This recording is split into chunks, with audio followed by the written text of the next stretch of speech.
أعوذ بالله من الشيطان الرجيم. بسم الله الرحمن الرحيم.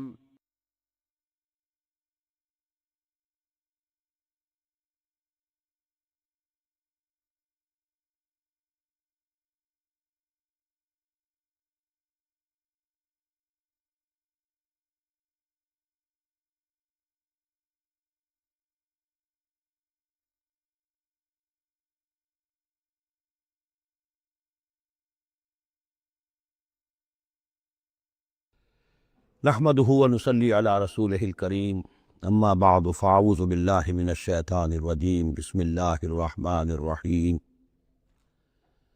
سبحان الذي اسرى بعبده ليلا من المسجد الحرام الى المسجد الاقصى الذي باركنا حوله لنريه من آیاتنا انه هو السميع البصير وآتينا موسى الكتاب وجعلناه هدى لبني إسرائيل ألا تتخذوا من دوني وكيلا ذرية من حملنا مع نوح إنه كان عبدا شكورا صدق اللہ العظیم۔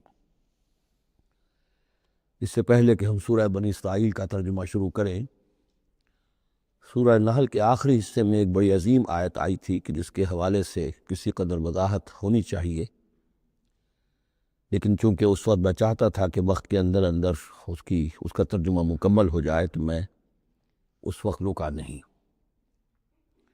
یہ آیت نمبر 125 ہے سورہ مبارکہ کی، ادعو الی سبیل ربک بالحکمۃ والموعظۃ الحسنۃ وجادلہم باللتی احسن۔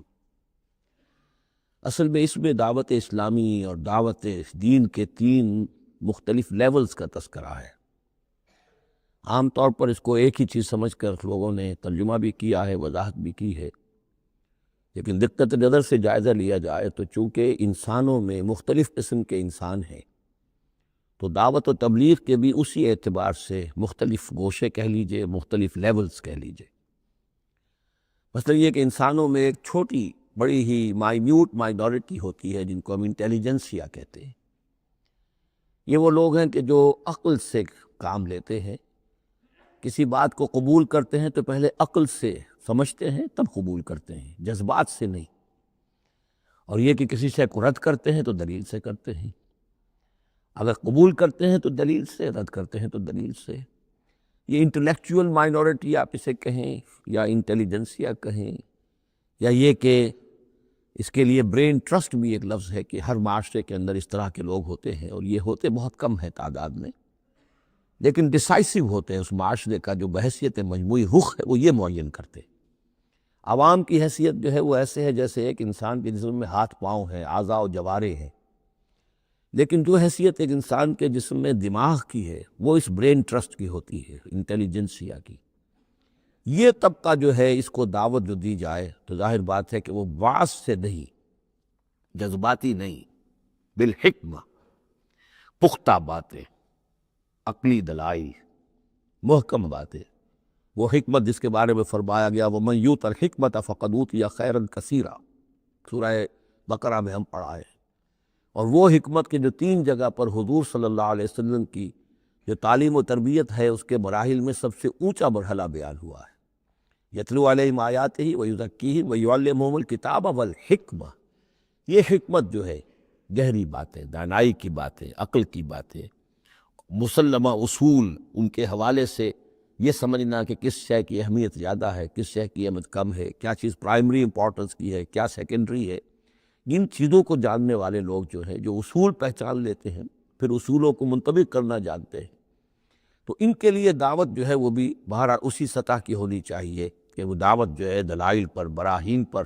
جب قرآن کہتا ہے اپنے مخالفین سے ہاتھو برہانکم ان کنتم صادقین، لاؤ دلیل لاؤ، تو ظاہر بات ہے کہ پھر اس کے مخاطبین جو ہیں ان کو بھی حق پہنچتا ہے کہ وہ دلیل طلب کریں۔ اب اس کے لیے ظاہر بات ہے کہ وہی شخص یہ کام کر سکتا ہے جو خود اپنی ذہنی سطح کے اعتبار سے کافی بلند ہو چکا ہو، جس کا اپنا شعور بہت پختہ ہو چکا ہو۔ جب تک کہ وہ خود حکیم نہ ہو تو حکمت کے ساتھ دعوت کیسے دے گا؟ لیکن ایک ہے عام سطح لوگوں کی، عام لوگ جو ہیں جن کے دماغوں میں اس طرح کے کوئی فطور نہیں ہوتے، کوئی وہ عقل کی چھلنی لگی ہوئی نہیں ہوتی، ان کے جذبات جو ہے اچھے، اگر جذبات اچھی بات کہی جائے تو جذباتی طور پر بھی اپیل ہو جاتی ہے۔ یوں سمجھیے کہ دل جو ہے ان کے کھلے ہیں، کھلی کتاب کے مانند ہے، آپ جو چاہے لکھ دیجئے، جیسے کھلی صاف سلیٹ ہے، اس پر آپ نے جو چاہے لکھ دیا۔ ایسے لوگوں کے لیے یہ ہے کہ موعظۃ الحسنہ، ایک بات جو ہے اچھی بات ہو، خلوص سے ساتھ کہی جائے، وہ شخص یہ محسوس کرے کہ جو بات یہ کہہ رہا ہے مجھ پر دھوس نہیں جمانا چاہتا، اپنے علم کا روب نہیں ڈالنا چاہتا، بلکہ یہ در حقیقت میری خیر خواہی کی وجہ سے، مجھ سے نفرت نہیں کرتا، میری تحقیر نہیں کر رہا ہے، جو یہ مجھ سے کہہ رہا ہے وہ خلوص سے کہہ رہا ہے۔ از دل خیزت بر دل ریزت، دل سے بات نکلے گی اور دل پہ جا اترے گی، یہ ہے موعظہ حسنہ۔ عوام الناس کے لیے دعوت جو ہے وہ اس لیول کے اوپر ہوتی ہے، وہ زیادہ عقلی اور منطقی اور بحثیں اور ان کے سامنے فلسفے کی جو ہے وہ کتابیں کھول کر آدمی بیٹھ جائے تو یہ گویا کہ ان پر ظلم ہے، یہ ان کے لیے تکلیف مالا یطاق ہے۔ تو سب سے اوپر کا لیول ہے ادعو الی سبیل ربک بالحکمہ، پھر ہے والموعظۃ الحسنہ عوام کے لیے۔ نمبر 3 وہ ہوتے ہیں کچھ لوگ معاشرے کے اندر کہ جو لوگوں کو گمراہ کرنے پر تلے ہوتے ہیں، مثلاً عیسائی مشنریز ہیں، انہیں تو خرچے ملتے ہیں، ان کے تنخواہیں ہیں، ان کے بجٹس ہیں، بڑی بڑی حکومتوں کی طرح کے بجٹ ان کے ہیں، ان کی ٹریننگ اس لیے ہو رہی ہے، انہیں خاص خاص ایشوز کے اوپر ٹرین کر کے بھیجا جاتا ہے مناظرہ کرنے کے لیے۔ قادیانیوں کا نظام ہے، بہائیوں کا نظام ہے، ان کے لیے یہ ہے کہ لوگوں کو ٹریننگ دے کر وہ مجادلے کے لیے، مناظرے کے لیے، بحث کے لیے، اس کے لیے ان کو تیار کیا گیا ہوتا ہے۔ یہ بات مان کر دینے والے نہیں ہوتے، آپ خلوص کے ساتھ ان سے بات کریں گے تو وہ در حقیقت وہ تو یوں سمجھیے کہ ادھار کھائے بیٹھے ہوتے ہیں اس پر کہ انہوں نے بات نہیں ماننی، بلکہ یہ کہ لوگوں کو گمراہ کرنا، ان کے ساتھ جدال کرنا پڑتا ہے، جو جھگڑنا بھی پڑتا ہے، بحث بھی کرنی پڑے گی۔ لیکن اس بحث میں بھی جو ہمارے ہاں مناظرے کا لفظ آیا ہے، قرآن مجید میں مناظرے کا لفظ نہیں آیا ہے، مجادلے کا لفظ آیا ہے۔ جادلہم، ہاں ان سے جھگڑو، انہیں جواب دینے پڑیں گے ایسے کہ جو انہیں خاموش کر دیں، اگر وہ خاموش نہیں ہوں گے تو عوام الناس کے اوپر ان کا اثر ہو جائے گا۔ لیکن اس مجادلے میں بھی تمہارا اپنا اخلاقی معیار برقرار رہنا چاہیے، نیچے نہ اترو، گالم گلوچ پر نہ آ جاؤ، بہت گھٹیا انداز اختیار نہ کر لو، بلکہ جیسے کہا گیا کہ ان کے معبودوں کو گالیاں نہ دینی شروع کر دو، بلکہ یہ کہ ان میں بھی ہمیں آداب، اس کے اندر بھی آداب کو ملحوظ رکھتے ہوئے۔ تو یہ 3 لیولز ہیں، ادعو الی سبیل ربک بالحکمۃ والموعظۃ الحسنۃ وجادلہم بالتی احسن۔ اب اس میں ہر ایک کے لیے پھر تیاری کرنی ہوگی۔ قادیانیوں سے مباحثے کرنے کے لیے ظاہر بات ہے عام آدمی نہیں کر سکتا جب تک کہ ان اسپیشل ایشوز کے اوپر اس کو صحیح جو ہے اس کو تعلیم نہ دے دی گئی ہو، اس کی اوپر تربیت نہ ہو گئی ہو۔ اور اسی طریقے سے جو بہائیوں نے کوئی مسائل اٹھائے ہوئے ہیں، منکرین حدیث نے کوئی اٹھائے ہوئے ہیں، تو اس طرح کے لیے جو ہے یہ 3 لیولز ہیں، ان کو سمجھ لیجیے۔ اب آئیے ہم سورہ بنی اسرائیل کی طرف چل رہے ہیں۔ یہ قرآن مجید کے وسط میں 2 عظیم خزانے ہیں حکمت قرآنی کے، سورہ بنی اسرائیل اور سورۃ الکہف، اور یہ نہایت حسین و جمیل جوڑا ہے۔ اس میں جوڑے ہونے کی جو نسبتیں ہیں، نسبت زوجیت، کیا کیا مشابہتیں ہیں، کس کس اعتبار سے کمپلیمنٹری ہیں، وہ تو ظاہر بات ہے کہ میں شروع میں زیادہ وقت نہیں لے سکتا، یہ تو دوران جب ہم ترجمہ کریں گے، پڑھیں گے، بات واضح ہو جائے گی۔ لیکن 1-2 موٹی موٹی باتیں دیکھ لیجئے۔ اس سورت کا آغاز ہو رہا ہے سبحان الذی اسریٰ بعبدہ، اللہ کی تسبیح کے ساتھ۔ سورہ کہف شروع ہوگی الحمدللہ الذی انزل علی عبدہ الکتاب، الحمدللہ، اور حدیث نبوی میں آیا ہے التسبیح نصف المیزان والحمدللہ تملؤہ، نظام جو میزان معرفت خداوندی ہے وہ آدھی ہو جاتی ہے تسبیح سے، سبحان اللہ کہنے سے، اور پر ہو جاتی ہے الحمدللہ کہنے سے۔ یہ دونوں مل کر گویا کہ معرفت خداوندی کا جو بھی انسان کے پاس ہو سکتا ہے اثاثہ اور جو پونجی ہو سکتی ہے اس کی تکمیل ہو جاتی ہے۔ یہ ہم آگے چل کر المسبحات میں اس مضمون پر تفصیلی گفتگو کریں گے، لیکن یہاں نوٹ کر لیجئے تسبیح سے شروع ہو رہی ہے سورہ بنی اسرائیل، اور تحمید سے الحمدللہ الذی انزل علی عبدہ الکتاب۔ پھر یہ کہ یہاں ہے ذکر اللہ اپنے بندے کو لے گیا، وہاں ہے اللہ نے اپنے بندے پر کتاب اتاری، یہ گویا کہ ریسیپروکل معاملہ ہو رہا ہے۔ دونوں جگہ عبد کا لفظ آیا، رسول کا لفظ نہیں آیا۔ سبحان الذی اسریٰ بعبدہ، الحمدللہ الذی انزل علی عبدہ الکتاب۔ اس طرح آخر میں آپ دیکھیں گے 2 آیت عبد الرحمن ایما تدعو فلہ الاسماء الحسنی، اسی طریقے سے آخری آیت بھی ہے۔ اور پھر اسی طریقے سے سورہ کہف کی بھی آخری 2 آیتیں قل سے شروع، 4 قل ہیں، 4 قل تو سورتوں کے ہیں، قل یا ایھا الکافرون اور قل وہ اللہ احد، قل اعوذ برب الفلق اور قل اعوذ برب الناس، 4 قل بہت مشہور ہیں، لیکن یہ 4 قل جو ہیں 2 آیتیں قل والی یہ سورہ بنی اسرائیل کے آخر میں ہیں، اور 2 آیتیں قل والی جو سورہ کہف نہایت آیات ہیں، اور ان دونوں میں بھی وہی ریسیپروکل نسبت ہوگی طرف کہ میں نے اشارہ کیا ہے۔ ایک اور خاص بات یہ ہے ان صورتوں میں کہ یہ اس طریقے سے انٹر لاکڈ ہیں، جیسے ریل گاڑی کے 2 ڈبے ہوتے ہیں، ان کو جوڑا ہوا ہوتا ہے بیچ میں، انٹر لاکڈ ہوتے ہیں۔ یہ جو ہے وہ ختم ہوگی سورہ مبارکہ کبر ہو تکبیرا، قل الحمد للہ الذی لم یتخذ ولدا، کہو کہ قل حمد، کل تعریف اللہ کے لیے ہے جس نے کسی کو اپنا بیٹا نہیں بنایا۔ یہ آخری آیت ہے، اور اس حکم پر گویا کہ تعمیل کرتے ہوئے اگلی صورت نازل ہو رہی ہے، الحمد للہ الذی انزل علی عبدہ الکتاب ولم یجعل لہ عوجا۔ اس طریقے سے یہ دونوں جوڑے جو ہیں باہم انٹرلاک بھی ہیں۔ یہ سورہ بنی اسرائیل جو ہے اس کا پہلا رکوع اس اعتبار سے بہت اہم ہے، بہت عظیم ہے کہ اس میں بنی اسرائیل کی تاریخ کے 4 ادوار کا تذکرہ ہے جو کہ حضور صلی اللہ علیہ وسلم کی بعثت تک گزر چکے تھے۔ 2000 برس کی تاریخ ان کی ہے، جس کو کہ 4 ادوار میں یہاں 4 آیتوں میں سمو کر بیان کر دیا گیا۔ اس کا ہمارے لیے فائدہ کیا ہے کہ ایک حدیث نبوی میں آیا ہے لَيَأْتِيَنَّ عَلَىٰ أُمَّتِي مَا أَتَىٰ عَلَىٰ بَنِي إِسْرَائِيلَ حَذْوَ النَّعْلِ بِالنَّعْلِ، میری امت پر بھی وہ تمام حالات وارد ہو کر رہیں گے جو بنی اسرائیل پر وارد ہوئے، بالکل ایسے جیسے کہ ایک جوتی دوسری جوتی سے مشابہ ہوتی ہے۔ جوتیوں کا جوڑا زمین پر رکھا ہو تو آپ کو مختلف نظر آئیں گے، جوتیوں کے رخ جو ہیں وہ مختلف ہوں گے پنجوں کے حساب سے، لیکن اگر ان کے تلووں کو جوڑ دیں گے تو معلوم ہوگا کہ ان میں کوئی فرق نہیں ہے۔ تو اسی طریقے سے 4 ادوار امت مسلمہ، امت محمد صلی اللہ علیہ وسلم کی تاریخ کے گزر چکے ہیں۔ تو گویا کہ اپنے آپ کو سمجھنے کے لیے بھی یہ آئینہ جو ہے ان آیات میں جو تاریخ بنی اسرائیل کا آ رہا ہے وہ بہت مفید ہے۔ چنانچہ اس پر میں نے مضمون لکھا تھا، وہ پھر پہلے تو اب چھپتا ہے چھوٹی شکل میں، وہ کتابچہ ہے تنظیم اسلامی کا تاریخی پس منظر، اور اس کے بعد ایک بڑی کتاب بھی اب آ چکی ہے، سابقہ اور موجودہ مسلمان امتوں کا ماضی، حال اور مستقبل، اردو میں وہ کتاب بھی موجود ہے جو اس موضوع پر ہے۔ لیکن اس ضمن میں جو کچھ مجھ پر کھلا ہے وہ در حقیقت ان آیات کے حوالے سے اور اس حدیث کی کنجی سے، وہ حدیث جو ہے گویا کہ وہ ایک پنجی کی حیثیت رکھتی تھی جس سے کہ میں نے ان آیات میں جو خزانہ مضمر ہے علم کا اور معرفت کا اور معلومات کا، اس کو میں نے کھولا ہے اللہ کے فضل و کرم سے۔ اب جو ہے انگریزی میں بھی یہ کتابچہ جو ہے چھوٹا بھی موجود ہے، rise and fall of the Muslim امہ، اور دوسری طرف انگریزی میں اب دوسری کتاب کی بھی ترجمانی آ گئی ہے، لیسنز فرام ہسٹری، اور وہ سب قسم جیسا کہ میں نے عرض کیا یہاں سے ماخوذ ہے۔ سبحان الذی اسریٰ بعبدہ لیلا من المسجد الحرام الی المسجد الاقصی، پاک ہے وہ ذات کہ جو لے گئی راتوں رات اپنے بندے کو صلی اللہ علیہ وسلم مسجد الحرام سے، یعنی مکہ مکرمہ خانہ کعبہ کے پاس سے، الی المسجد الاقصی، دور کی مسجد کی طرف، یعنی یروشلم، بیت مسجد اقصی جو کہ قبلہ رہا ہے بنی اسرائیل کا، الذی بارکنا حولہ، جس کے ماحول کو ہم نے بابرکت بنایا ہے۔ یہ بابرکت اس اعتبار سے بھی ہے کہ بہت ہی یعنی دنیاوی اعتبار سے بھی بہت زرخیز علاقہ ہے، بہت اچھی آب و ہوا ہے، اور اس اعتبار سے بھی کہ یہاں سینکڑوں نبی آئے ہیں، وہ حضرت ابراہیم کا مدفن بھی وہی ہے، حضرت ابراہیم کا مسکن وہ رہا ہے، بہت سے انبیاء وہاں رہے ہیں، اور یہ جو مرکز رہا ہے یروشلم کا، ہیکل سلیمانی، یہ نوانو کتنے نیک لوگ جو ہے یہاں رہے ہیں اور یہاں پر عبادتیں ہوتی رہی ہیں، تو وہ پورا ماحول جو ہے روحانی اعتبار سے بھی مادی اعتبار سے بھی بڑا بابرکت ہے۔ یہ اشارہ ہو رہا ہے معراج کے سفر کی طرف، جس کے 2 حصے ہیں، ایک حصہ زمینی اور حصہ پھر آسمان کی طرف۔ زمینی حصہ یہ ہے کہ مسجد حرام سے اور مسجد اقصی یروشلم تک حضور کو لے جایا گیا، اور اس کے بعد پھر وہاں سے جو ہے اسینٹ، جو اوپر اٹھنا جو ہے آسمانوں کی طرف کا سفر جو ہے وہ شروع ہوا ہے۔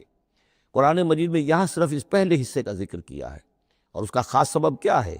اس کا سبب یہ ہے کہ اب گویا کہ اعلان ہو رہا ہے کہ محمد الرسول اللہ صلی اللہ علیہ وسلم کو اللہ تعالیٰ ان دونوں دین کے جو توحید کے عظیم مراکز تھے ان کا متولی بنا رہا ہے، محمد کو اور ان کی امت کو صلی اللہ علیہ وسلم وعلیٰ صحابہ صلاۃ وسلام۔ اس حوالے سے آپ کو وہاں لے جایا گیا، وہاں تمام انبیاء کرام ان کی ارواح وہاں جمع ہوئیں، جو بھی ان کو اللہ تعالیٰ نے اس کو جسد دیے ہوں گے، مثالی جسد دیے جن حقیقتوں کو ہم نہیں جان سکتے، یہ تمام جو ہے پھر متشابہات میں آ جائے گا۔ وہاں حضور نے ان کی امامت کی، پھر وہاں سے آسمان کی طرف آپ کا سفر کا جو ہے وہ عروج کا، معراج کا سفر شروع ہوا ہے۔ اس کا ذکر قرآن مجید میں دوسرے حصے کا جو ہے وہ پھر سورۃ النجم میں آئے گا مختصر طور پر، یہاں صرف اس کے زمینی حصے کا ذکر ہے۔ سبحان الذی اسریٰ بعبدہ لیلا من المسجد الحرام الی المسجد الاقصی الذی بارکنا حولہ لنریہ من آیاتنا، تاکہ ہم دکھائیں اسے، اپنے بندے کو، محمد کو صلی اللہ علیہ وسلم، اپنی آیات۔ انہ هو السمیع العلیم، یقیناً سمیع البصیر، یقیناً وہی اللہ ہے سب کچھ سننے والا، سب کچھ دیکھنے والا۔ اب اس کے بعد وہ جو مرکز تھا وہاں پر، چونکہ بنی اسرائیل کی تاریخ کا وہ مرکز رہا ہے، حضرت سلیمان علیہ السلام نے اس کو تعبیر کیا تھا، تو اب ان کی تاریخ کا حوالہ شروع ہو رہا ہے۔ وآتینا موسیٰ الکتاب، اور ہم نے موسیٰ کو کتاب دی تھی یعنی تورات، وجعلناہ ھدی لبنی اسرائیل، اور ہم نے اسے بنایا تھا ہدایت نامہ، رہنمائی بنی اسرائیل کے لیے۔ وہ ھدی للناس اس معنی میں نہیں تھی کہ تمام نوع انسانی کے لیے ہو، بلکہ وہ در حقیقت بنی اسرائیل کے لیے ہدایت نامہ۔ وجعلناہ ھدی لبنی اسرائیل اللہ تتخذوا من دونی وکیلا، اور اس کی تعلیم کا لب لباب اور خلاصہ، توحید کا اصل جو جوہر ہے، مغز ہے، وہ کیا ہے؟ اللہ کے سوا کسی کو کارساز نہ سمجھو، مت پکڑو کسی اور کو میرے سوا کارساز، کسی پر تمہارا بھروسہ، کسی پر توکل نہ ہو میرے سوا۔ یہ توحید کا لب لباب ہے اور خلاصہ ہے۔ ذریۃ من حملنا مع نوح، اے وہ لوگوں جو اولاد ہو ان کی جن کو ہم نے اٹھایا تھا نوح کے ساتھ، سوار کیا تھا کشتی میں نوح کے ساتھ۔ حضرت نوح علیہ السلام کے 3 بیٹے، سام، حام، یافس، اور ظاہر بات ہے سام ہی کی نسل ہے یہ کہ جس میں حضرت ابراہیم کی پیدائش ہوئی، اور انہی کی نسل ہے یہ بنی اسرائیل۔ تو گویا کہ یہاں ذکر ہو رہا ہے کہ وہ جو لوگ حضرت نوح علیہ السلام کے ساتھ بچا لیے گئے تھے ان کی کشتی میں، انہی میں سے ایک کی نسل تم ہو۔ ذریۃ من حملنا مع نوح انہ کان عبدا شکورا، یقیناً وہ ہمارا بہت ہی شکر گزار بندہ تھا، حضرت نوح علیہ السلام کے بارے میں۔ وقضینا الی بنی اسرائیل فی الکتاب لتفسدن فی الارض مرتین، اور ہم نے یہ پہلے ہی متنبع کر دیا تھا بنی اسرائیل کو کتاب میں کہ 2 مرتبہ تم زمین میں بڑا فساد بچاؤ گے۔ وَلَتَعْلُنَّ عُلُوًّا كَبِيرًا، اور بہت ہی تم سرکشی کرو گے، بہت بڑی سرکشی کرو گے۔ یعنی 2 ادوار تم پر ایسے آئیں گے، شرارتیں کرو گے، سرکشی کرو گے، دین سے دور ہو جاؤ گے، لہو و لعب میں مبتلا ہو جاؤ گے، عیاشیوں کے اندر، اور اس میں تمہارا جو ہے اللہ تعالیٰ کی طرف سے پھر تمہارے اوپر عذاب کے کوڑے برسیں گے۔ اب یہاں پہ بٹوین دی لائن یہ ہے کہ اس سے پہلے ان کا ایک دور آیا کہ جس کے اندر ان کو اللہ تعالیٰ نے ان پر رحمتیں فرمائیں۔ چونکہ ہم کچھ چیزیں پڑھ چکے ہیں تاریخ بنی اسرائیل کے ضمن میں، وہ ذہن میں رکھیے۔ حضرت موسیٰ علیہ السلام لے کر نکلے بنی اسرائیل کو مصر سے، تو یہ 1400 قبل مسیح کی بات ہے۔ اس کے بعد وہ آئے ہیں، تورات انہیں ملی ہے جبکہ وہ جبل طور کے پاس پڑاؤ ڈالا ہے۔ وہاں سے پھر شمال مشرق کی طرف چلے ہیں، جب کہا گیا کہ جنگ کرو، قوم نے انکار کر دیا، تو 40 برس تک کی سزا مل گئی ان کی بزدلی کی وجہ سے۔ 40 برس تک وہ اسی صحرا میں بھٹکتے پھرے۔ اسی دوران حضرت موسیٰ کا انتقال ہو گیا اور حضرت ہارون کا بھی انتقال ہو گیا۔ لیکن پھر صحرا میں جو نسل پیدا ہوئی وہ پلی بڑھی، وہ ہمت والی تھی، مشقت دیکھی ہوئی تھی اس نے پھر جنگ کی اور جہاد کیا۔ حضرت یوشع ابن نون جو خلیفہ اول تھے حضرت موسیٰ علیہ السلام کے، ان کی سرکردگی میں تو فلسطین فتح کر لیا۔ پہلا شہر جو فتح ہوا وہ اریحا یا جریکو ہے، تو آج بھی موجود ہے وہ شہر۔ اس کے بعد انہوں نے کچھ عرصے کے اندر پورا فلسطین فتح کر لیا، لیکن غلطی یہ کی کہ اس میں ایک مرکزی حکومت نہیں بنائی، بہت سے 12 حکومتیں، 12 قبیلے تھے، جیسے 12 چشمے ان کو دیے گئے تھے، 12 حکومتیں بنا لی۔ پھر آپس میں لڑنے بھی لگے، طوائف الملوکی ہوئی۔ تو آس پاس کے جو مشرک اور کافر قومیں تھیں سیریا وغیرہ میں اور آس پاس اردن کے رہنے والی، انہوں نے پھر جو ہے ان کے اندر ریشہ دوانی شروع کی، اور ایک دور یہ آیا کہ اس میں ان کو بہت سے لوگوں کو اپنے گھروں سے نکال دیا گیا، اور وہ لوگ بڑی زوال سے دوچار ہو گئے۔ تب انہیں ہوش آیا، انہوں نے سیموئیل نبی جو ان کے تھے ان سے کہا کہ ہمارے لیے سپہ سالار مقرر کیجئے، ایک سپہ سالار ہو تاکہ اس کے پیچھے ہم سب کے سب 12 کے 12 قبیلے جمع ہو کر جنگ کریں، تو پھر یہ کہ اپنے دشمنوں پر فتح حاصل ہو۔ یہ وقفہ تقریباً 300 برس کا ہے، جس کے بعد وہ جنگ ہوئی ہے طالوت اور جالوت کی، اور حضرت طالوت نے جالوت کو قتل کیا۔ پھر حضرت داؤد منظر پر آ گئے، پھر طالوت، حضرت داؤد اور حضرت سلیمان، یہ 3 ان کی حکومتیں ہیں تقریباً 100 برس پر پھیلی ہوئی۔ 16 برس طالوت کے، 40 برس حضرت داؤد کے، 40 برس حضرت سلیمان کے۔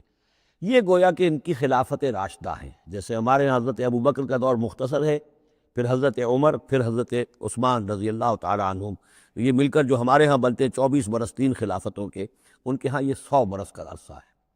لیکن حضرت عثمان کے بعد آپ کو معلوم ہے کہ تقسیم ہو گئی تھی مملکت، اس لیے کہ حضرت علی رضی اللہ تعالیٰ عنہ کی خلافت کو حضرت امیر معاویہ نے تسلیم نہیں کیا، تو شام اور مصر کے علاقے علیحدہ رہے. بالکل اسی طرح ہوا وہاں پر بھی کہ حضرت سلیمان کے بعد ان کے 2 بیٹوں میں جو مملکت تقسیم ہو گئی. ایک شمالی مملکت تھی جس کا نام اسرائیل تھا اور سامریہ اس کا دارالخلافہ تھا. ایک جنوبی تھی یہودا، اور وہ اس کا جو ہے یا یروشلم اس کا دارالخلافہ. تو اس طریقے سے 2 ملک یہ بن گئے. یہ زمانہ ان کا ابھی عروج کا بہرحال ہے، کچھ کئی 100 برس ان کے عروج کے گزرے، پھر ان میں خرابیاں آئیں، پھر ان کے اندر شرک، مشرکانہ اوہام آ گئے، دنیا پرستی آ گئی، شریعت کا مذاق بنانا ہو گیا معاملہ. تو پھر ان پر زوال آیا.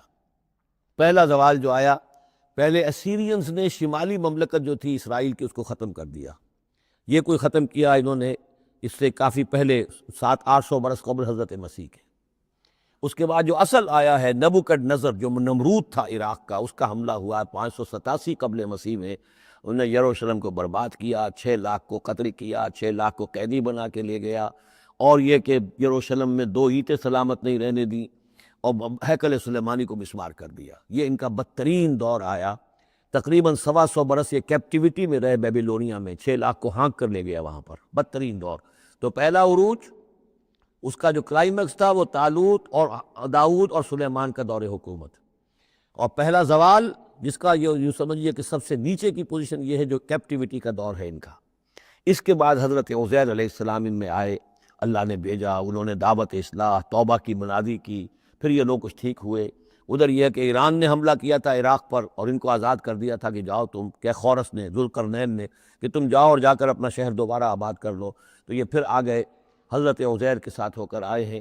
تو یہ تقریباً 458 قبل مسیح میں پھر یہ دوبارہ آئے ہیں. تو یہ سمجھیے کہ 125 برس تک یہ جو شہر ہے اجڑا پڑا رہا ہے. اسی دوران میں حضرت عزیر کو اللہ تعالیٰ نے 100 برس کے لیے سلائے بھی رکھا ہے. وہ موت ان پر طاری کر دی تھی جو سورہ بقرہ میں ہم پڑھ کر آئے ہیں. یہ سارے واقعات کو آپ یوں سمجھ لیجئے کہ یہ علیحدہ علیحدہ ٹکڑے جو ہم نے پڑھے ان کو جوڑ لیجئے. بہرحال پھر ان کے اندر یہ کہ ایک نیکی کی تحریک چلی، پھر ان کے اندر لوگوں نے توبہ کی، پھر اللہ نے انہیں دوبارہ ایک عروج عطا کیا. مکابی سلطنت قائم ہوئی، اور وہ جہاں تک دنیاوی حدود ہیں، زمینی حدود، وہ حضرت سلیمان کی مملکت سے بھی بڑی تھی. یہ ان کا دوسرا دور عروج ہے. لیکن پھر ان کے اندر زوال آیا، پھر خرابی آئی، پھر وہی دنیا پرستی، وہی عیاشیاں، وہی بدماشیاں، وہی مشرکانہ اوہام. اس کے نتیجے میں پھر ان پر جو کوڑے پڑے ہیں وہ پہلے تو پڑے ہیں یونانیوں کے ہاتھوں. سکندر مقدونی نے پہلے فتح کیا ان کو، پھر سلیوکس جو اس کا اس سے پہ سالار تھا وہ ان پر حکمران رہا ہے. اس کے بعد یہ ہے کہ پھر رومنز آ گئے، رومنز نے ان کو فتح کر لیا، ان کی حکومتیں چلتی رہیں. یہ دوسرا دور ہے. اس دور میں پھر یہ ہے کہ رومن ہی کے ہاتھوں سن 70 عیسوی میں دوبارہ یروشلم تباہ و برباد ہوا. 1,33,000 یہودی ایک دن میں قتل کیے.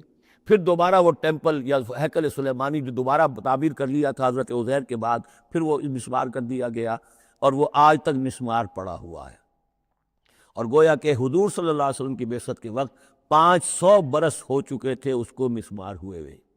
سن 70 عیسوی میں وہ مسمار ہوا، اور 571 میں حضور کی پیدائش ہے. یعنی آپ کی پیدائش بھی پورے 500 برس بعد ہوئی ہے، جبکہ یہ رومیوں کے ہاتھوں ہیکل سلیمانی تباہ و برباد کر دیا گیا تھا. یروشلم میں پھر کوئی متنفس نہیں رہا، لیکن یہ کہ بعد میں جو ہے اس کے اندر ان کو یہاں سے نکال باہر کیا گیا، ان کا ڈائسپورا شروع ہو گیا. وہ ڈائسپورا اس صدی کے شروع میں ختم ہوا ہے، وہ پھر میں بعد میں بات کروں گا. یہ ساری داستان بڑی اہم ہے، اس لیے کہ یہ سابقہ امت مسلمہ ہے. یہ وہ امت مسلمہ ہے جس کے ہاں 1400 برس تک نبوت رہی، جس کے ہاں 3 کتابیں نازل ہوئی ہیں، جن کے بارے میں قرآن میں 2 جگہ ہے کہ یا بنی اسرائیل اذکروا نعمتی التی انعمت علیکم وانی فضلتکم علی العالمین، میں نے تمام جہان والوں پر تمہیں فضیلت دی ہے. تو اسی طریقے سے پھر ان کو معزول جب کرنے کے بعد ہم سامنے آئے ہیں تو حضور نے بتایا وہی کچھ تم پر بھی ہوگا اور وہی کچھ ہم پر بھی ہوا ہے. ہمارا بھی پہلا عروج عربوں کی زیر قیادت تھا، پھر زوال آیا. پہلے پٹائی ہوئی کروسیڈرز کے ہاتھوں، پھر جو پٹائی ہوئی ہے، بڑی پٹائی جو ہوئی ہے وہ ہوئی ہے پھر ہلاکو اور چنگیز کے ذریعے سے، فتنہ تاتار. اس کے بعد پھر جو ہے وہ قیادت بدل گئی، عربوں کی قیادت کے بجائے ترکوں کی قیادت آ گئی.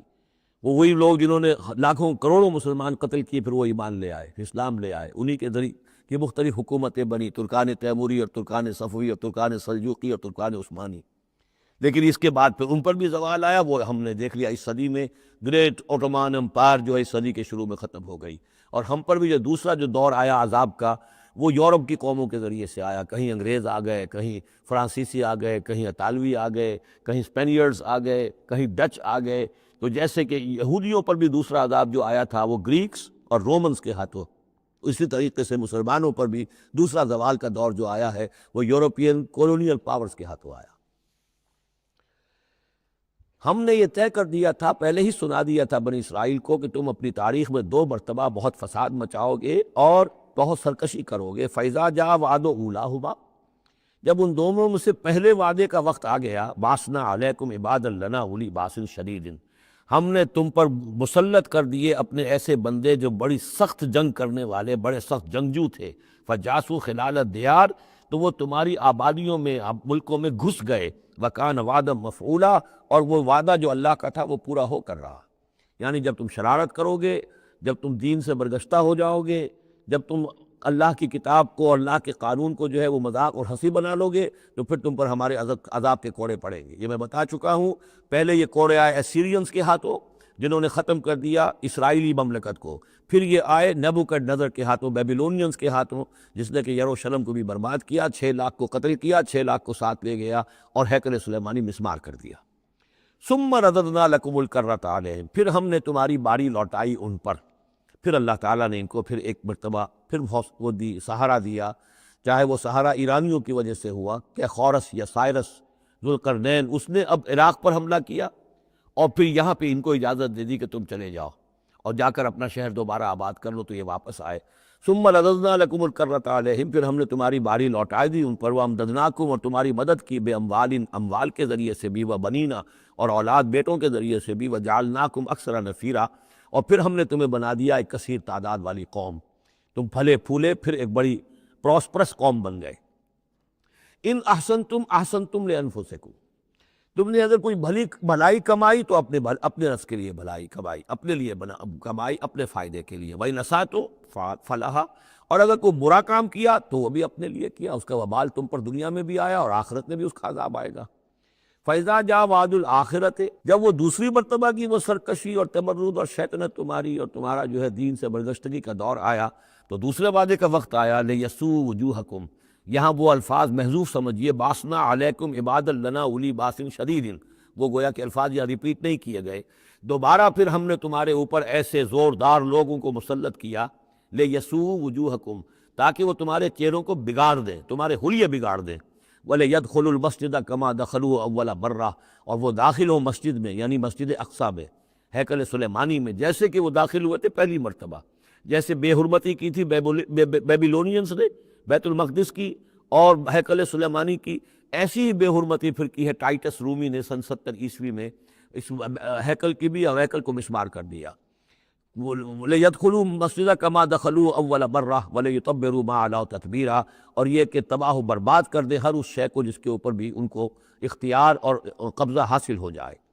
عَسَىٰ رَبُّكُمْ أَن يَرْحَمَكُمْ، یہ دور گزر چکے 2000 برس، یعنی ان کا سیکنڈ جو سمجھیے کہ زوال کی انتہا تھی وہ چلی آ رہی تھی 500 برس سے محمد الرسول اللہ صلی اللہ علیہ وسلم کی بعثت کے وقت تک۔ ایک عروج، ایک زوال، پھر عروج، پھر زوال، اور زوال کو 500 برس ہو گئے تھے جب کہ حضور کی بعثت ہوئی اور یہ قرآن نازل ہوا۔ ان حالات میں کہا جا رہا ہے عَسَىٰ رَبُّكُمْ أَن يَرْحَمَكُمْ، تمہارا رب اب بھی تم پر رحم فرمانے کو تیار ہے، ممکن ہے کہ تمہارا رب تم پر رحم کرے۔ وَإِنْ عُدْتُمْ، اگر تم نے وہی روش اختیار کی، وہی کفر کیا، وہی حق کو ماننے سے انکار کیا اور اعراض کیا، عدنا، پھر ہم وہی کچھ کریں گے جو ہم نے پہلے کیا تھا۔ وَجَعَلْنَا جَهَنَّمَ لِلْكَافِرِينَ حَصِيرًا، اور ہم نے کافروں کے لیے جہنم کو تو باڑہ بنا رکھا ہے، جیل تو بنا رکھی ہے ہم نے جو ان سب کا احاطہ کر لے گی۔ جس طرح کہ جانوروں کے باڑے میں بند کر دیا جاتا ہے، اسی طریقے سے قید خانہ ہم نے تیار کر رکھا۔ آخرت کا قید خانہ تو ہے ہی، اس دنیا میں بھی تم پر عذاب کے کوڑے برسیں گے۔ ان ھذا القرآن یہدی للتی ہی اقوم، دیکھو اب یہ قرآن جو ہم نازل کر رہے ہیں اپنے بندے محمد پر صلی اللہ علیہ وسلم۔ یہ گویا کہ اب شاہ درا ہے، اللہ کی رحمت میں داخل ہونا ہے تو اس سے داخل ہونا ہوگا، اس کو مانو تو تمہارے لیے اللہ کی رحمتوں کے دروازے پھر کھل جائیں گے۔ جو بھی اللہ نے وعدے کیے ہیں اپنے اس آخری نبی اور ان کی امت کے لیے، تم بھی اس میں شامل ہو جاؤ گے، انہی کی برکتوں سے تم بھی حصہ پاؤ گے۔ ان ھذا القرآن یہدی للتی اقوم، یقیناً یہ قرآن ہے جو اب راستہ دکھا رہا ہے اور رہنمائی کر رہا ہے اس راہ کی طرف جو سب سے سیدھی ہے، اقوم۔ وَيُبَشِّرُ الْمُؤْمِنِينَ، اور بشارت دیتا ہے اہل ایمان کو، الَّذِينَ يَعْمَلُونَ الصَّالِحَاتِ، جو نیک عمل بھی کریں، أَنَّ لَهُمْ أَجْرًا كَبِيرًا، کہ ان کے لیے بہت بڑا اجر ہے، وَأَنَّ الَّذِينَ لَا يُؤْمِنُونَ بِالْآخِرَةِ۔ اب دیکھیے جہاں بھی وہ بات آتی ہے عمل کی خرابی کی تو ایمان بالآخرہ کا تذکرہ، اور وہ لوگ کہ جو ایمان نہیں رکھتے آخرت پر، آتدنا لہم عذابا علیما، ان کے لیے تو ہم نے فراہم کیا ہوا ہے دردناک عذاب۔ یہ پہلا رکوع 10 آیات کا بہت ہی اہم ہے تاریخی اعتبار سے، اور اس کو سمجھنا چاہیے۔ یہ خد و خال یہ ہماری ہی گویا کہ امت مسلمہ ایک ہم ہیں، الحمدللہ امت محمد میں شامل ہے، لیکن یہ بھی ایک امت مسلمہ تھی، یہ سابقہ امت مسلمہ ہے، اور ابھی یہ ختم نہیں ہوئی، یہ موجود ہے۔ اگر ڈپوزڈ ہے، معزول کر دی گئی ہے، وہ دوسری بات ہے، اور تقریباً 2000 برس سے یہ بڑے سختیوں کے اندر تھی، لیکن اب تقریباً 100 برس سے یہ ابھر کر آ گئی ہے، اور یوں سمجھیے کہ اب 2 پتنگیں اوپر چڑھ رہی ہیں۔ ایک سابقہ امت مسلمہ کی 1917 سے چڑھنی شروع ہوئی، بالفور ڈکلریشن، 1948 میں اسرائیل بن گیا، 1967 میں اسرائیل کی جو توسیع ہو گئی، 1991 میں آپ کو معلوم ہے کہ جو اس کا ارموں میں ایک ہی دشمن ہو سکتا تھا جس سے اسے خطرہ تھا، عراق، اس کا برکس نکال دیا گیا۔ اب وہ اس پورے علاقے کے اندر تو ایک اتنی بڑی طاقت ہے کہ کسی عرب ملک کے اندر یہ جرت نہیں ہے کہ وہ اسرائیل کا مقابلہ کر سکے۔ لیکن یہ کہ امت مسلمہ میں بھی رنائسنس شروع ہوا ہے، یہ بھی اپنے انتہائی زوال کو پہنچ چکی تھی اس صدی کے آغاز میں۔ پہلی جنگ عظیم کے بعد جب سلطنت عثمانیہ ختم ہوئی، خلافت ختم ہو گئی 1924 میں، تو اس کے بعد سے یہاں بھی ایک رنائسنس شروع ہو چکا ہے۔ یہاں بھی پھر آزادی کی تحریکیں چلیں، پھر جو ریوائیول کی تحریکیں، احیائی تحریکیں، جماعت اسلامی کی تحریک، اخوان کی تحریک، مظلومی پارٹی، اسی طریقے سے جو ایران میں تھے فدائی، یہ تحریکیں چل رہی ہیں۔ تو اس کو بھی جاننا بہت ضروری ہے کہ یہ جو صدی ہماری گزری ہے، اب ختم ہو رہی ہے، اس صدی کے دوران ہمارا ایک زوال کا عمل بھی چل رہا تھا، اور ایک یہ کہ ایک نئی ایک ترقی کی طرف بھی ہم آگے بڑھے ہیں رفتہ رفتہ۔ یہ دونوں پروسیس سائڈ بائی سائڈ، مرج البحرین یلتقیان بینہما برزخ لا یبغیان، یہ دونوں عمل چل رہے ہیں۔ ان تمام چیزوں کا صحیح اندازہ ہونا چاہیے، ذہن میں خاکہ ہونا چاہیے، تاکہ کوئی شخص دین کی خدمت کر رہا ہو تو اسے معلوم ہو زمان و مکان کے اعتبار سے میں کہاں ہوں، کس جگہ کھڑا ہوں، ماضی کیا ہے، سامنے کیا ہے، داہنے بائیں کیا حالات ہیں۔ تو یہ ساری چیزیں جو ہیں ان کو سمجھنا بہت ضروری ہے۔ چنانچہ وہ جو میں نے چند کتابوں کا تذکرہ کیا ان کو غور سے پڑھیے، 2 مختصر ہے، 2 ذرا اس سے بڑی ہیں۔ وَيَدْعُو الْإِنسَانُ بِالشَّرِّ دُعَاءَهُ بِالْخَيْرِ، اور انسان پکار بیٹھتا ہے شر جبکہ وہ پکار رہا ہوتا ہے اپنے نزدیک خیر۔ یعنی جب انسان دعا کرتا ہے اللہ یوں کر دے، اسے یہ معلوم نہیں کہ یہ اس کے لیے شر ہے، مانگ رہا ہے۔ جیسا کہ ہم پڑھ چکے ہیں سورہ بقرہ میں، عسیٰ ان تکرہوا شیئا وہو خیر لکم، کہ اللہ یہ چیز مجھ سے دور کر دے، جو چیز تم ناپسند کرتے ہو حقیقت میں اس میں تمہارا خیر ہے۔ وعسیٰ ان تحبوا شیئا وہو شر لکم، اور ہو سکتا ہے تم کسی شے کو پسند کرو اور اس میں تمہارے لیے شر ہے۔ اللہ یعلم وانتم لا تعلمون، اللہ جانتا ہے تم نہیں جانتے۔ اصل بات کیا ہے کہ اللہ کے حوالے کیا جائے، تفویض الامر، اے اللہ تیرے حوالے، سپردم بتو مایا خیشرا تو دانی حساب کم و بیشرا، تیرے علم میں جو چیز میرے لیے خیر ہے وہ فیصلہ فرما دے، چاہے مجھے اچھی لگے یا بری لگے، لیکن تیرے علم میں۔ اللہم انی استخیرک بعلمک واستقدرک بقدرتک واسألک من فضلک العظیم، میں تو تیری قدرت سے قدرت چاہتا ہوں، تیرے علم سے خیر چاہتا ہوں، مجھے کیا پتا کس شے میں خیر ہے کس میں شر ہے، تو جانتا ہے۔ لیکن انسان کیا ہے، وہ تو اپنی عقل کو آگے رکھتا ہے، اے اللہ یوں کر دے، ایسا ہو جانا چاہیے، حالانکہ اس کو نہیں معلوم کہ بے وقوف جو شے مانگ رہا ہے وہ اس کے لیے خیر نہیں ہے، شر ہے۔ وَيَدْعُو الْإِنسَانُ بِالشَّرِّ دُعَاءَهُ بِالْخَيْرِ، اور انسان مانگ بیٹھتا ہے اپنے لیے شر جبکہ وہ مانگ رہا ہوتا ہے اپنے تئیں، اپنے خیال میں، اپنے ذوق میں خیر۔ وَكَانَ الْإِنسَانُ عَجُولًا، اور انسان بہت جلد باز ہے، اس جلد بازی کی وجہ سے، شارٹ سائٹڈنس کی وجہ سے وہ شر کو خیر، خیر کو شر سمجھ بیٹھتا ہے۔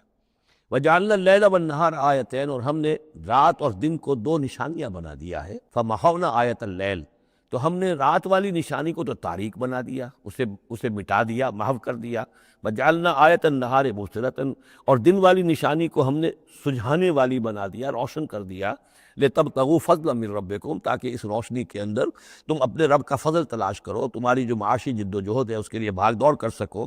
وَلِتَعْلَمُوا عَدَدَ السِّنِينَ وَالْحِسَابَ، اور دن اور یہ رات کا جو فرق ہے اور تفاوت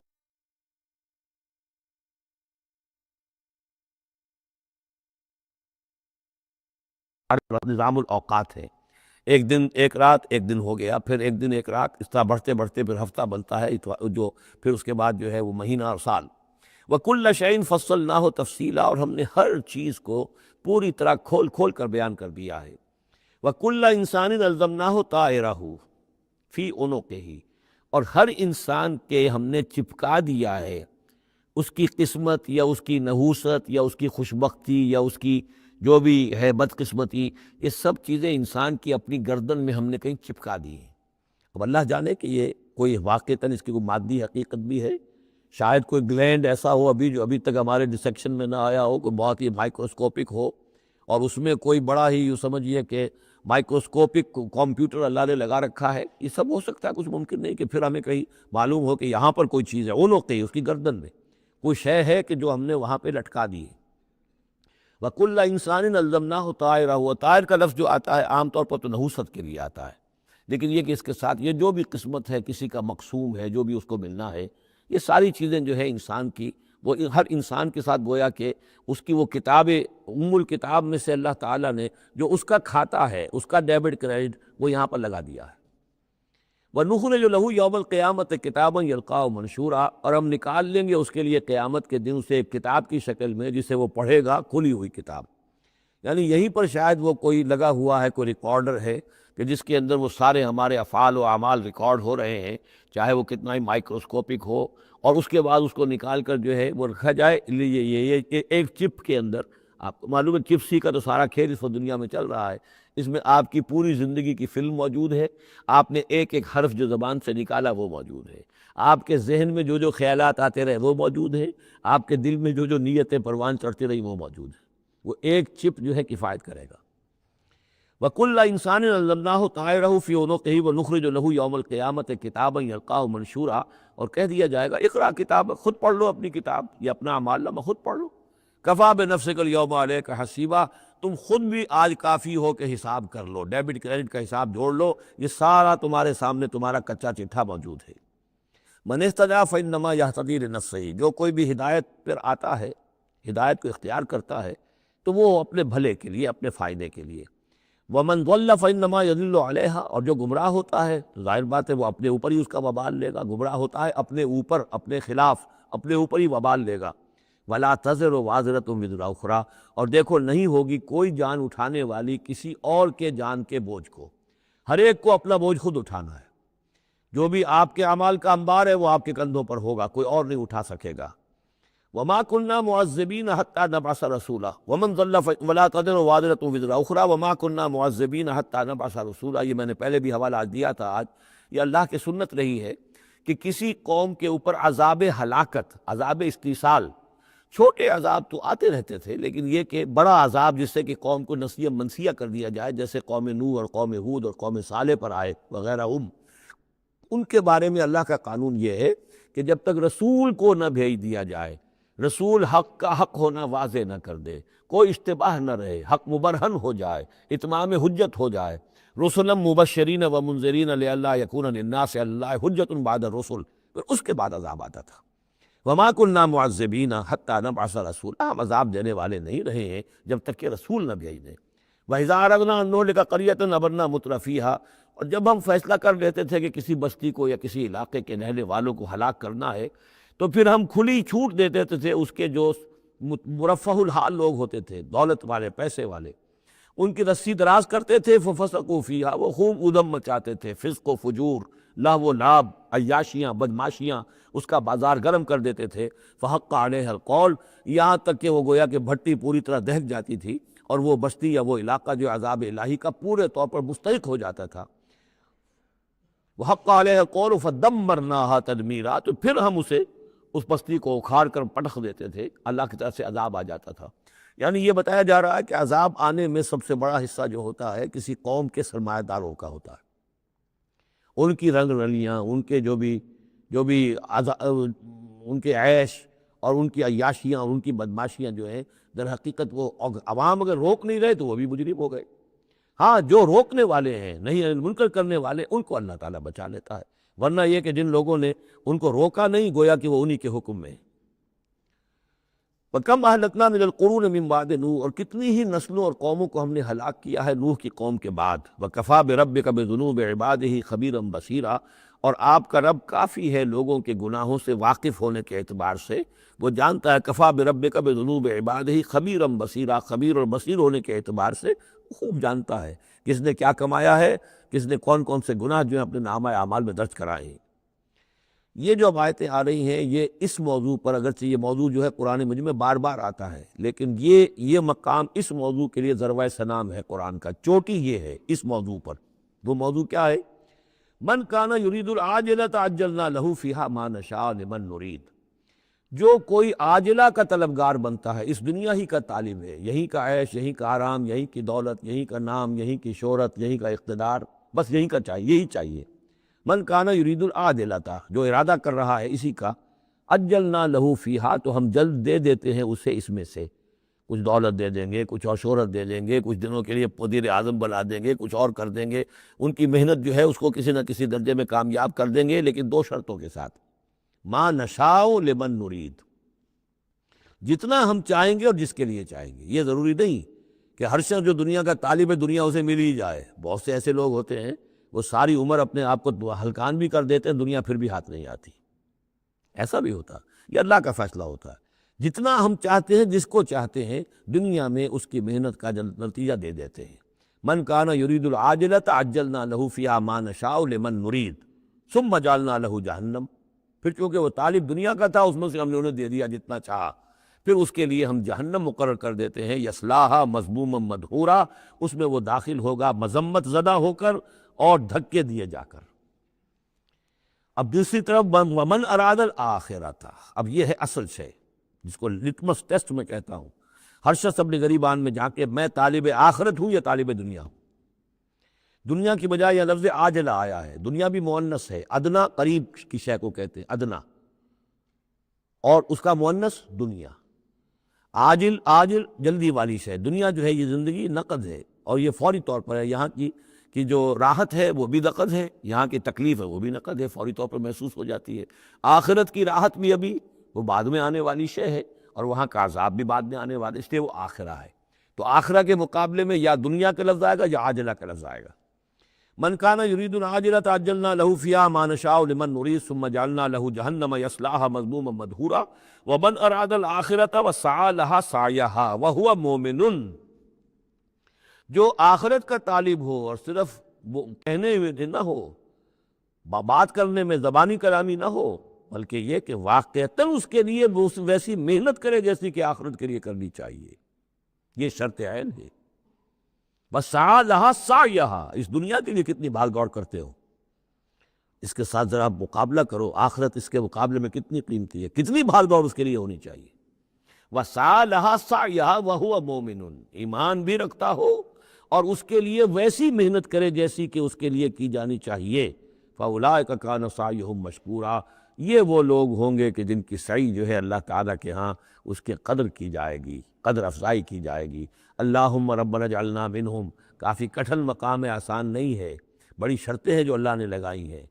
ومن اراد الآخرۃ وسعی لہا سعیہا وہو مومن فاولئک کان سعیہم مشکورا اللہم ربنا اجعلنا منہم کلا نمد ہؤلاء وہؤلاء من عطاء ربک۔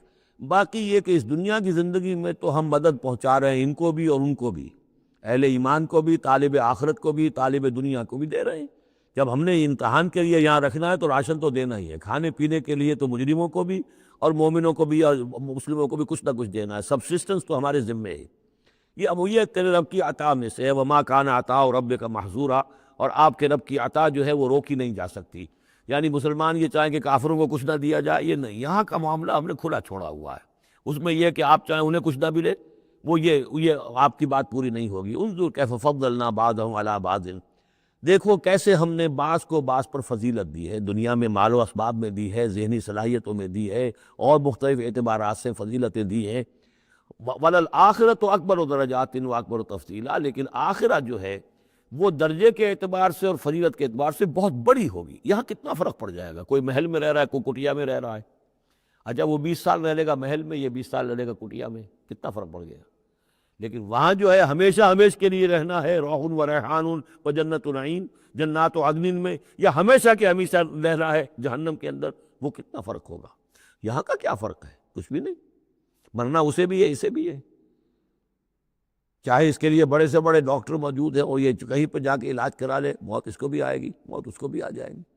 لہٰذا نہیں اسے حسرت رہے گی کہ میں علاج نہیں کرا سکا، بس اللہ اللہ خیر صلی اللہ، لیکن کیا سب جن کو جو علاج کرا سکتے ہیں ان سب کو شفا ہو جاتی؟ کتنے ہی ہے لاکھوں روپیہ خرچ کر کے آتے ہیں، اس کے بعد بھی وہ شفا تو نہیں ہوتی۔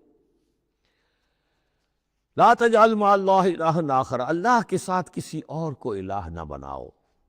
فتقعدا، پھر تمہیں بیٹھ رہنا پڑے گا مذموماً مخذولا، مذمت زدہ ہو کر اور اللہ کی جناب سے بے توفیق بنا کر۔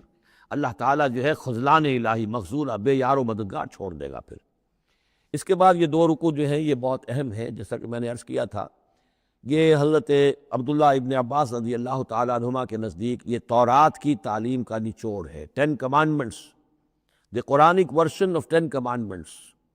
تورات میں جو احکام 10 آئے تھے اس کا یہ قرآنک ورژن ہے جو یہاں پر آ رہا ہے۔ اس کا خلاصہ ہم پہلے پڑھ چکے ہیں سورہ انعام کے آخری حصے میں، یہاں ذرا وہی باتیں ہیں کہ ذرا تفصیل سے آئی ہیں۔ وَقَضَىٰ رَبُّكَ أَلَّا تَعْبُدُوا إِلَّا إِيَّاهُ، تیرے رب نے فیصلہ کر دیا ہے کہ نہیں پوجو گے سوائے اس کے کسی کو۔ وَبِالْوَالِدَيْنِ إِحْسَانًا، اور اللہ کے اور والدین کے ساتھ احسان، نیک سلوک۔ یہ چوتھا مقام آ گیا، جہاں کہ اللہ تیسرا مقام آیا ہے، چوتھا مقام سورہ لقمان میں آئے گا، اللہ کے حقوق کے فوراً بعد والدین کے حقوق۔ اما یبلغن عندک الکبر، اگر پہنچ ہی جائیں وہ دونوں بڑھاپے تک تمہارے پاس، احدہما، وہ اکیلے کوئی ایک ان میں سے، او کلاہما، یا دونوں، یعنی والدین اس بڑھاپے کی اور ضعیفی کی عمر کو پہنچ گئے، یا والد فوت ہو گئے والدہ ضعیفی کی عمر کو پہنچ گئی، یا والدہ فوت ہو گئی والد ضعیفی کی عمر کو پہنچ گئے، یا دونوں کے دونوں ضعیفی کی عمر کو پہنچ گئے۔ اما یبلغن عندک الکبر احدہما او کلاہما فلا تقل لہما اف، تو انہیں اف تک مت کہو، جھڑکنا نہیں، ولا تنہرہما، ان کو جھڑکو مت، وقل لہما قولا کریما، ان سے بات کرو نرمی کے ساتھ، ادب کے ساتھ۔ کسی وقت ان کی بات ٹالنی بھی پڑ جاتی ہے، اماں جان یہ بات تو میں نہیں کر سکتا، میری مجبوری ہے، لیکن سختی کے ساتھ نہیں۔ ایسی بات نہ ہو کہ جس سے ان کا دل دکھے کہ آج یہ میرے سامنے سینہ تان کر بات کر رہا ہے، کل یہی تھا وہ جو چھوٹا چھوٹا سا لپٹتا تھا میری ٹانگوں میں آ کر، اور وہ یہی ہے جسے میں گود میں لیے پھرتا تھا، یہ دل دکھے نہ۔ وَاخْفِضْ لَهُمَا جَنَاحَ الذُّلِّ مِنَ الرَّحْمَةِ، یہ آ گیا جو میں نے کہا تھا، والدین کے لیے بھی اپنے بازوؤں کو، کندھوں کو عاجزی کے ساتھ ان کے سامنے جھکا کر رکھو، سینہ تان کر بات نہ ہو ان سے، بات جب بھی ہو معلوم ہو کہ جھکے ہوئے ہیں، ان کا ادب کر رہے۔ وَقُلْ رَبِّ ارْحَمْهُمَا كَمَا رَبَّيَانِي صَغِيرًا، اور دعا کیا کرو کہ اے میرے رب ان پر رحم فرما دونوں پر، جیسے کہ انہوں نے ہمیں پالا، مجھے پالا جبکہ میں چھوٹا سا تھا، میں تو سب سے زیادہ ضعیف تھا، کمزور تھا، میرے لیے غذا کا، میرے آرام کا، مجھے تکلیف ہو تو تڑپتے یہ تھے، تو اے پروردگار اب ان کے احسانات کا میں کیا بدلہ چکا سکتا ہوں، میں تجھ ہی سے درخواست کرتا ہوں کہ جو کچھ احسانات انہوں نے مجھ پر کیے ہیں تو ان کو، ان کے طفیل، تو ان کی خطائیں بخش دے اور ان پر رحم فرما۔ وَقُلْ رَبِّ ارْحَمْهُمَا كَمَا رَبَّيَانِي صَغِيرًا رَبُّكُمْ أَعْلَمُ بِمَا فِي نُفُوسِكُمْ، تمہارا رب واقف ہے خوب جو کچھ تمہارے دلوں میں ہوتا ہے۔ ان تکونوا صالحین فإنہ کان للأوابین غفورا، اگر تم واقعی نیک ہوگے تو یقیناً اللہ تعالیٰ تم میں سے جو واقعی اللہ کی طرف رجوع کرنے والے ان کے لیے غفور ہے۔ اس میں اشارہ ہے کسی وقت بوڑھے والدین، جیسے کہ ہم پڑھ آئیں کہ لا یعلم من بعد علم شیئا، وہ کبھی بچوں کی سی آتیں نوت کر آتی ہیں، پھر کبھی وہ ایسی باتیں کہتے ہیں کہ جو نہیں کی جا سکتی، کہیں روکنا بھی پڑتا ہے، ٹوکنا بھی پڑتا ہے، لیکن یہ کہ اگر مجبوراً کہیں ایسی بات کرو اور کرو ادب کے ساتھ، سختی نہ ہو، تو پھر یہ کہ اللہ تعالیٰ جانتا ہے تمہاری نیت کو، کہ تم اگر اپنے والدین کی یہ بات نہیں مان پا رہے ہو، تمہاری مجبوری ہے، وہ تم جانتے ہو، اللہ تعالیٰ کے علم میں ہے، اللہ غفور اور رحیم ہے۔ وَآتِ ذَا الْقُرْبَىٰ حَقَّهُ، اور قرابت داروں کو بھی ان کا حق ادا کرو، والمسکین، اور مسکین کو، وابن السبیل، اور مسافر کو، ولا تبذر تبذیرا، اور نام و نمود کے لیے اپنی دولت مت اڑاؤ۔ تبذیر جو ہے اسراف سے بہت بڑا جرم ہے۔ اسراف یہ ہے کہ ضرورت میں ضرورت سے زائد خرچ کیا جائے۔ کھانا آپ کی ضرورت ہے، وہ کھانا ایک سالن روٹی سے بھی آپ کی غذا پوری ہو سکتی ہے، لیکن چار چار کھانے، یہ اسراف ہے۔ کپڑا آپ کی ضرورت ہے، لیکن وارڈروبس کی وارڈروب بھری ہوئی ہیں کپڑوں سے، یہ اسراف ہے۔ جتنے آپ کے لیے لازم ہے، ضروری ہے، وہ رکھیے۔ اور تبذیر یہ ہے کہ بلا ضرورت خرچ کرنا، صرف نام و نمود کے لیے، اپنی دولت کی نمائش کے لیے، شادیوں پر خرچ ہو رہا ہے اور کس قدر ہو رہا ہے، دھوم دھڑکا ہے، کوئی اس کی ضرورت نہیں ہے۔ یہ ہے تبذیر۔ بلا تبذر تبذیرا، اپنی دولت کو نام و نمود کے لیے مت اڑاؤ۔ ان المبذرین کانوا اخوان الشیاطین، یقیناً یہ مبذرین جو ہیں، یہ فضول خرچی کرنے والے، بیکار دولت اڑانے والے، اپنی دولت کی نمائش کے لیے، یہ شیطانوں کے بھائی ہیں۔ یہ کیوں ہے؟ یہ بات جب میری سمجھ میں آئی تھی تو بہت قرآن مجید کے ایک اعجاز کا ایک پہلو مجھ پر منکشف ہوا تھا کہ وہ جو آیت ہم پڑھ چکے سورہ مائدہ میں، شیطان کیا چاہتا ہے؟ انما یرید الشیطان ان یوقع بینکم العداوۃ والبغضاء فی الخمر والمیسر۔ شیطان یہ چاہتا ہے کہ تمہارے مابین دشمنی پیدا کرے، بغض پیدا کر دے شراب اور جوئے کے ذریعے سے۔ وہی بغض اور دشمنی جو ہے وہ اس سے پیدا ہوتی ہے کہ کسی سیٹھ صاحب کی بیٹی کی شادی ہے اور اس پر جو کچھ ہو رہا ہے، وہ جو پوری کوٹھی جو ہے وہ بنی ہوئی ہے، بقائے نور بنی ہوئی ہے اور دھوپ دھڑ رہا ہے۔ اچھا، اسی سیٹھ صاحب کا کوئی شوفر بھی ہوگا، کوئی پہرے دار ہوگا، کوئی مالی ہوگا، کوئی اس کا خانسامہ ہوگا، اس کی بچی شاید بوڑھی ہو رہی ہو، اس کے ہاتھ پیلے نہیں ہو رہے ہیں، کیا ہوگا اس کے دل میں؟ کیا چھریاں نہیں چل رہی ہوں گی اس کے دل میں؟ کیا پھر محبت پیدا ہوگی یا نفرت پیدا ہوگی؟ پھر تو ایسا ہوگا کہ جب اس کا داؤ چلے گا، یہ پیٹ پھاڑے گا اپنے اس سیٹھ کا اور لے کر جائے گا۔ یہ ہے وہ دشمنی ڈالنے والی بات، تبذیر جو ہے، جس سے کہ دشمنی پیدا ہوتی، طبقاتی شعور پیدا ہوتا ہے۔ ہیوز اور ہیو ناٹس کے درمیان ایک جو خلیج ہے وہ زیادہ سے زیادہ جو ہے گہری اور چوڑی ہوتی چلی جاتی ہے۔ وَكَانَ الشَّيْطَانُ لِرَبِّهِ كَفُورًا، اور یقیناً شیطان اپنے رب کا بہت ہی ناشکرا تھا۔ وَإِمَّا تُعْرِضَنَّ عَنْهُمْ ابْتِغَاءَ رَحْمَةٍ مِّن رَّبِّكَ تَرْجُوهَا، اور اگر تمہیں اعراض کرنا ہی پڑ جائے ان سے، یعنی قرابت دار ہے، کوئی اور آپ سے کوئی سائل آ گیا ہے، کوئی اور ہے جو آپ سے کوئی مدد چاہ رہا ہے، اگر آپ کو اعراض کرنا ہی پڑ جائے، کیوں؟ ابتغاء رحمت من ربک ترجوہا، کہ خود تم اپنے رب کی رحمت کے ابھی امیدوار ہو، یعنی اس وقت تمہارے پاس کچھ نہیں ہے، تم بھی امید میں ہو کہ اللہ تعالیٰ تمہیں بھی نواز دے، تمہارے پاس کچھ نہیں ہے، تو اگر اپنے قرابت داروں سے یا ان سے اعراض کرنا پڑ رہا ہے، فَقُلْ لَهُمْ قَوْلًا مَيْسُورًا، تو بات ان سے وہ کرو کہ جو بڑی نرم ہو، شرافت کے ساتھ، انہیں جھڑکو نہیں۔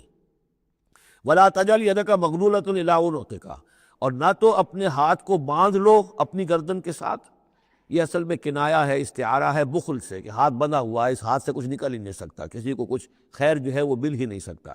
وَلَا تَبْسُطْهَا كُلَّ الْبَسْطِ، اور نہ ہی ہاتھ کو کھول دو پورا کا پورا، یعنی یہ کہ بسا اوقات انسان کے اندر نیکی کا جذبہ اتنا جوش کھاتا ہے کہ سب کچھ اللہ کی راہ میں دے کر خود فقیر ہو جائے، یہ بھی نہیں، بلکہ یہ کہ ایک اعتدال کی رعایت ہونی چاہیے۔ فَتَقْعُدَ مَلُومًا مَحْسُورًا، ایک وقت میں جذبات کے رو میں آ کر تو یہ سب کچھ کر بیٹھے، اور بعد میں تم جو ہے بیٹھے رہو گے الزام کھائے ہوئے اور ہارے ہوئے، اور پھر ہو سکتا ہے کہ الٹا یہ خیال ہو کہ کیا حماقت میں کر بیٹھا، مجھے جو ہے ذرا اس میں اعتدال کی روش اختیار کرنی چاہیے تھی۔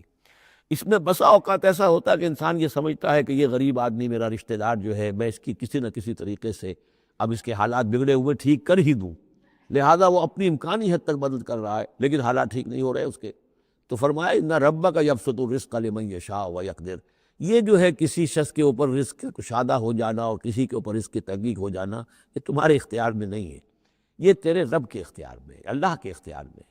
لہٰذا اپنا سا فرض ادا کرو، جو تم کر سکتے ہو معقول طریقے سے، معتدل طریقے سے، متوازن طریقے سے وہ کرو، تم یہ نہ سمجھو کہ تم کسی کے حالات کو بدلنے پر قادر ہو۔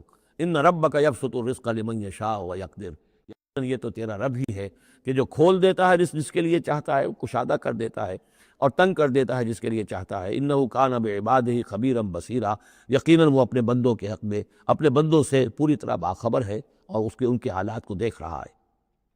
وَلَا تَقْتُلُوا أَوْلَادَكُمْ خَشْيَةَ إِمْلَاقٍ، اور اپنی اولاد کو قتل مت کرو مفلسی کے اندیشے سے۔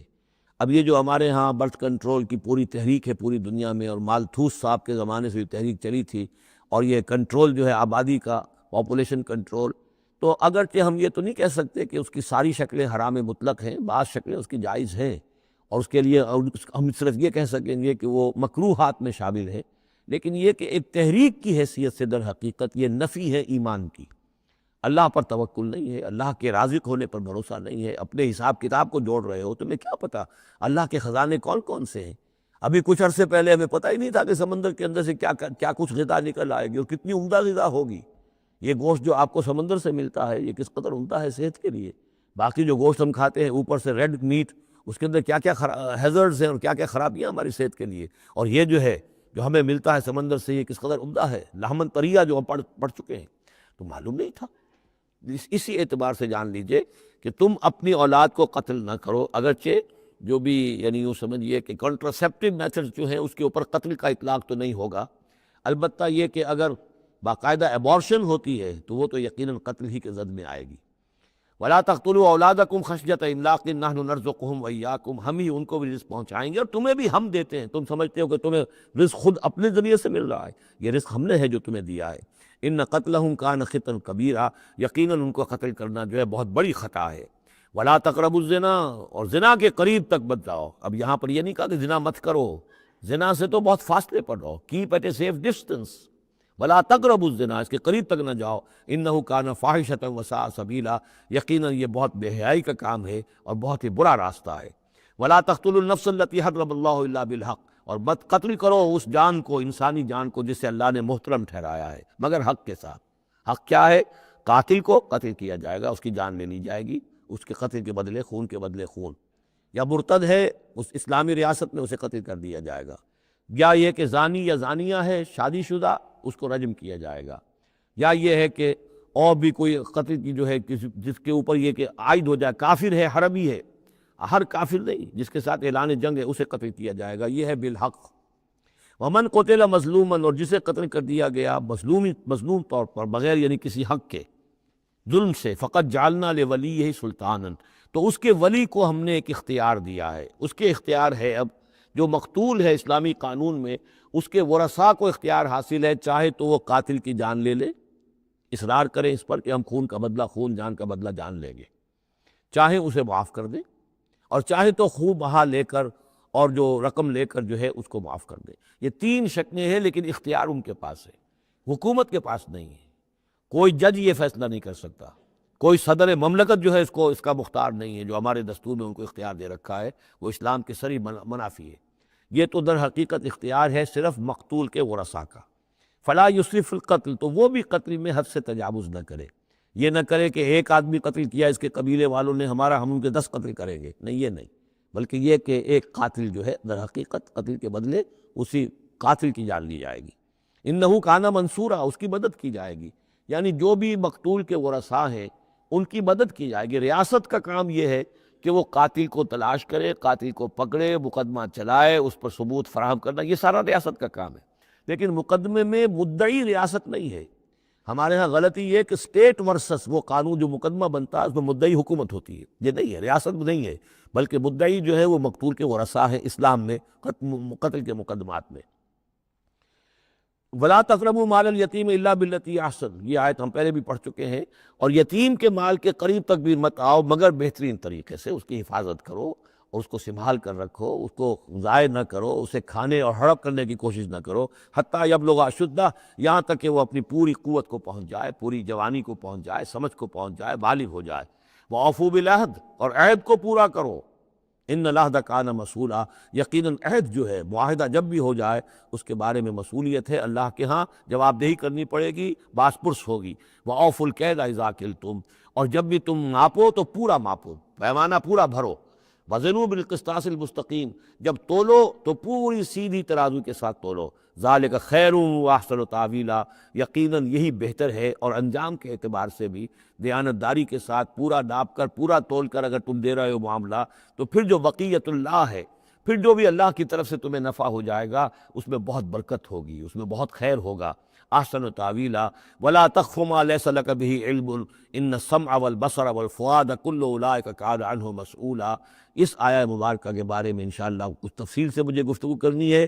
بارک اللہ لی ولکم فی القرآن العظیم ونفعنی وإیاکم بالآیات والذکر الحکیم۔